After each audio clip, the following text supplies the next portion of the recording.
Welcome back to another episode of Warren Cali. In this episode, I will detail Oakland's deadliest rapper. Benji has been the focus of many blogs and platforms, but in this episode, I'm going to take a deep dive into his life.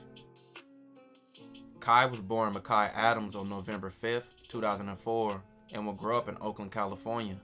He grew up with both of his parents and had multiple siblings. When many think of Oakland, you might think of the early culture of the Black Panthers, the music scene, with rappers like MC Hammer, Too Short, Keek the Sneak, and a long list of others, along with side shows and the hyphy movement playing a major role in the culture of Oakland. Being born in 2004, Kai would miss all of that, and he would grow up in a completely different era of Oakland. Like most kids, he grew up playing sports, but he always dabbled in the streets, with the street life always being around him, was simply just going outside in his neighborhood. He started off small, with things like stealing bikes, petty theft. Called that man the Grim Reaper of Oakland, bro. I'm talking about yeah. So I heard he beat that case too. It's shit, welcome home. I think he might be shorter or whatever. We gonna see. And causing trouble in school. This led to him moving around from different homes to even different schools, and at a time moving to states like Alabama. With his infatuation to the streets at an early age, he would recall himself jumping off the porch as early as just 9. Living in places like Oakland, many youths grow up fast. Growing up in dangerous environments, kids develop emotional intelligence, independence, leadership, and resilience far beyond their years. The tragedy isn't who they become, it's what they have to face to become it. Being tough, sharp, and respected is often a survival skill. Emotional vulnerability can feel unsafe, so kids armor up early. In wealthier areas, mistakes are cushioned. In places with fewer resources, the same mistakes can mean serious consequences. Kids learn fast, and there's a little margin for error in the hood. Oakland has always had one of the highest overall crime rates of any large California city. In the early 2010s, for example, in 2012, the total crime rate was around 8,000. I like the way he explained that, blood. Like your environment shaping you and shaping a lot of the youngsters, and just how the development is forced to accelerate this, that, and the third because of the environment, right? How niggas, so that's why I be kind of like thankful for being, for coming up in certain places, because it's like it give you so much sauce and game, but at the same time, it's like at what expense, you know what I'm saying? Type shit. But crimes per 100,000 residents, much higher than the state national average, being around 3,000 per 100,000. Robbery rates, especially in the early 2010s, were extremely high nationally, which Oakland was sometimes characterized as having amongst the highest robbery rates in the US for its size. Oakland homicide rate was frequently 3 to 6 times higher than the US national average. Overall, violent and property crimes will remain consistently elevated throughout the decade. Although there were some reductions over time, crime levels in Oakland in 2010s did not fall to low levels seen in many other cities. Living in Oakland, most kids became affiliated with different gangs or cliques, and in Oakland, you hear names like Stubby and Case, and other cliques that affiliated with those gangs under those umbrellas. Kai's affiliation would go to Case, which Case members are known to affiliate with the number 4. And the life he was embarking on led to him being a part of robberies, shootings, and eventually several jail bids. At just 14, he was involved in a shooting that had him in jail for over a year fighting the case. While he was behind bars, he got bored, and he decided to start rapping. While being in jail, several of his homies would start to rap too. People like Serty and Roddy began putting his names in songs, and had him lit before he ever picked up the mic. Kai was being placed in different placement centers during his incarceration, similar to a group homes, but with the death of one of his close friends, it led to him fleeing and going on the run, and he jumped right back into the streets. After fleeing, Kai didn't just stick to the streets, he started rapping, and his music started immediately taking off, with one of his first songs dropping in 2020, called No Cap. But Kai's music depicted his street life being full of violence, for speaking on murders, distant enemies, and deceased rivals, and the overall reality of the street life and gang wars in Oakland. In the last 10 to 15 years of music, distant enemies and deceased people has gained rappers from various cities and states a lot of traction and attention, with people being infatuated with learning about each city and the violence they had no idea about. And the music gave many fans a clue what was going on through these songs. And Kai's music depicted everything you would expect if you were looking to see how violent Oakland could be, with him and his crew always flashing guns in their videos and making statements through their lyrics. Kai dropped a few more songs by the end of 2020, but by 2021, he turned it up, getting attention and recognition as being one of the biggest up-and-coming young artists from Oakland, where every song he dropped racking up hundreds of thousands of views. Songs like Dead Woadies, Bruce Lee, No Cap Part 3, Full Throttle, and Stretch 'Em will be some of his most popular songs in this time period. He stayed consistent with his music, releasing 2 mixtapes in 2021, the first being A Problem Child, and the other called Being a Bigger Stepper.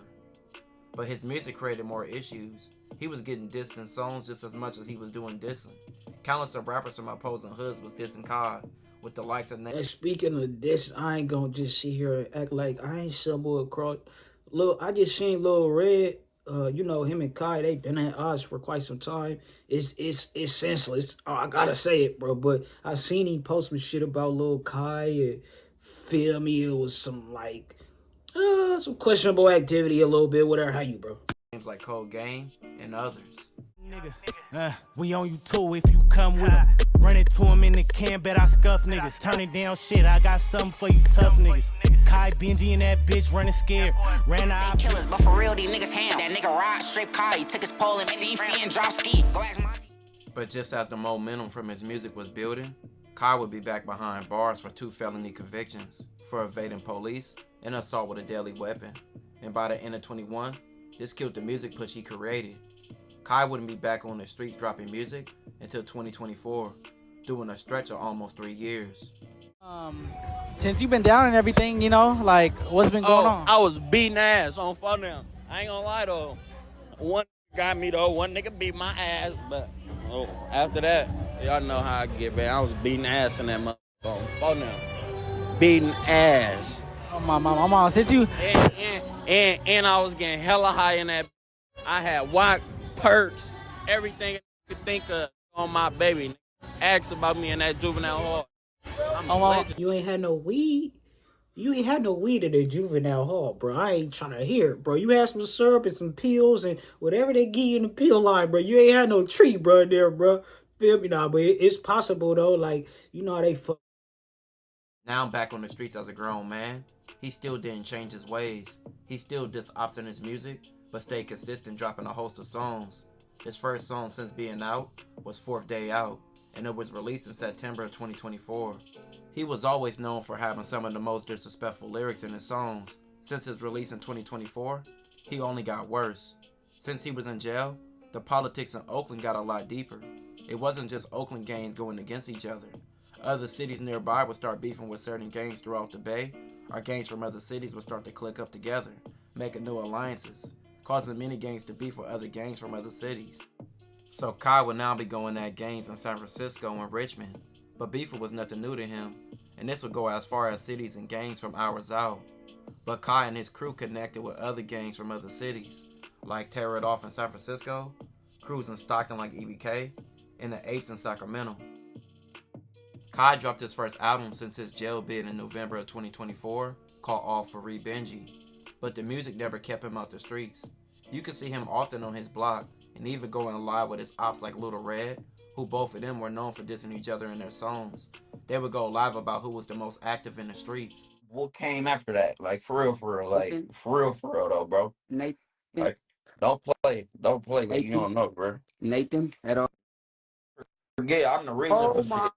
And then I'm gonna keep it 100 with y'all. And then y'all, and do you ask me the question? Is y'all like that? No, y'all bump the dead homies. Y'all bump. Y'all talk about shit. All right, hold on. Wait, hold on. So red. On some real games and shit. I'm speaking for myself. You gonna say I'm not one of them. You're one of them. Now the cold part about it is, I remember, how you say, they start with the EBK little youngsters and the Frisco cast or whatever, hey, you right? I'm watching the video, the Bitch Fillet video with Short 200, right?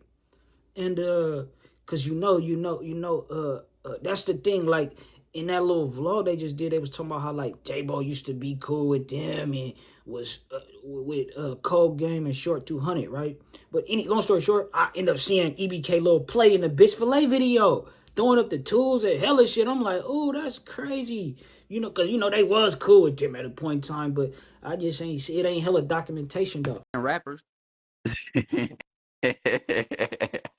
It's good, blood. You can't call me Y'all no fella more. on Oh, my my mama, you dead can't call homie. me no more. Hey, I'm you being can't call me no more. Hey, don't call me no more, bro. So what about this one? When I was just sitting on the green and y'all was talking about, and you just called me and said, I ain't gonna lie, bro. I had to low on you and some other, but I weighed my options and I ain't come to y'all because I knew it was gonna be some real smoke, so I went over there. Wait, Didn't you just tell me that? wait, I said that? On my baby, you said the night of them I on weighed my options. That don't even, I don't even use words like that. Not that smart. Man, this 2025, Kai was making a lot of noise with the drop of a lot of songs, but what many didn't know for months, police were on Kai heels. He was a wanted man, and he was on a run again, but stayed dropping music. And even during an interview with channels like MTC, he would talk about the crime he was facing. That allegedly you're on the run right now for murder. How heavy is that weighing on your mind right now? Damn, he said that? He said that. What the fuck? Damn, I ain't never seen that. Why would he say that? Came out allegedly you're on the run for murder right now. He did a whole story on YouTube that allegedly when you got out 3 weeks later that you caught a That's hat. that bird. It's on YouTube? It's on YouTube. Damn, I ain't never seen that before. That's crazy. Why would he make something up like that? That's just the word on the street. So from Kai Benji, that's not true. Damn, hell. Shit, he obviously wasn't wrong. Feel me? He beat it, though. I think he's short, bro. They say he's supposed to dismiss the charges on the 6th of this month, if I'm not mistaken. Whatever, we gonna see, bro. No, I ain't never heard of that shit. I ain't even, this is my first time. This is my first time even being out here before. I live in Houston, Texas. I don't be out here. I ain't, hell nah. That is crazy. But with several months on the run, Kai was arrested on June 13th, 2025, during a traffic stop near Aspire Berkeley Academy Elementary School. Police ran his name and realized he was wanted for alleged murder, but they also found a gun in the car, according to court records. Kai was arrested and held without bail. He also picked up another felony gun charge, on top of similar charges for allegedly possession of guns and ammunition used in the alleged homicide. He was also being accused of aiding in the killing of a 50-year-old named Lamar Payne, who was gunned down on September 7, 2024, during a wild shootout between at least 3 gunmen. A recent shooting that killed one man. KTVU's Amber Lee joins us live tonight in Oakland after speaking with the victim's relatives and neighbors. Amber? Mike, neighbors tell me they're too scared to even walk around the area. A family member says the victim was visiting the neighborhood when he was killed. We are looking at a bullet that went through a 3-year-old's window right here in Deep East Oakland. Ken Houston shows me the bullet that he says penetrated the wall of a child's second-floor. Fat ass bullet too. Shit, bro. Shit, and it's, you know, it's crazy because Oakland, it already starting off the year hella bad, bro. Like 6 murders already, like 7, 8 murders already, bro. I think the first day it was like 3 or 5, bro. Type shit. So, and it just been, you know, ever since we 11 days in, bro. Bedroom window on Friday just after 8 p.m. It was in an East Oakland neighborhood near the San Leandro border. The little boy was not injured. This is war. We are in desperate times. We need a leadership of war leaders. Houston lives in the area and he's running for Oakland City Council. He says it was a stray bullet from a shooting just down the street that killed a man. Neighbors tell me dozens of shots were fired. Family and friends have identified the victim as Lamar Payne. Oakland police said they had surveillance footage identifying Kai as one of the 3 gunmen involved in the shooting. Another man named Keontae, who was 18, was charged with murder, but was released from jail after his attorney argued that he was a promising college student with a good argument for self-defense. The third suspect was identified as a 21-year-old named Tamarcus, who's also in jail facing 4 separate felony cases, which include charges of robbery, gun possession, and also carrying a loaded gun in public and unlawful firearm activity. Authorities said that Tamarcus and Kai are part of the Baby Benji gang, also known as BBG, an offshoot of Case, and that they were also being investigated for a string of robberies with another gang member in 2024. Police identified Tamarcus from surveillance footage of the shootout and said it was easy to identify him or distinct. Sound like they wasted hella resources, bro. Feel me? They investigate motherfuckers from shit from hella long ago, knowing that the evidence, when the first 48, bro. First 48, shit it get worse. Feel me? So I don't know why y'all wasting the people's resources and taxpayer dollars trying to solve these cases, and y'all should be fucking actively in the field. Get in the field, bro. Stop crime, bro. Type shit. The futures, and also a right hand that is a missing finger. The victim, Lamar Payne, was killed after at least 2 gunmen allegedly began shooting at someone who returned fire. A customer inside the store heard the commotion and pulled out a gun and rushed outside, but never fired his gun. Authorities said at the time, another man who was driving by in the area suffered minor injuries when a bullet struck his vehicle and caused broken glass to cut his face. While behind bars, Cowboy released his latest album in July of 2025 called The Biggest SOG, and he would plead his... So like I say, bro, he out now, I think, or whatever, I don't know, bro. We didn't get to hear none of that, bro. They didn't say it, bro. Shout out Ward Kelly, though. Feel me? Sad, that's some crazy. Rest in peace to OG, bro. Now and not later, ho. Say, oh, you can't playing with that paper, ho. Nigga need that paper, need it now and not later, ho. Say, ho, you can't playing with that paper, ho. Nigga need that paper, need it now and not later, ho. Say, ho, you can't playing with that paper, ho. Nigga need that paper, need it now and not later, ho. Say, ho, you can't playing with that paper, ho. Nigga need that paper, need it now and not later, ho. I need that cheese like a grater, ho. Don't play me like no sin, cause I never Captain Saber, ho. Yeah, but you can fucking be my waiter, ho. Long as you get paper, ho, cause shit, that's what the paper's for. Y'all niggas chasing dough, but what we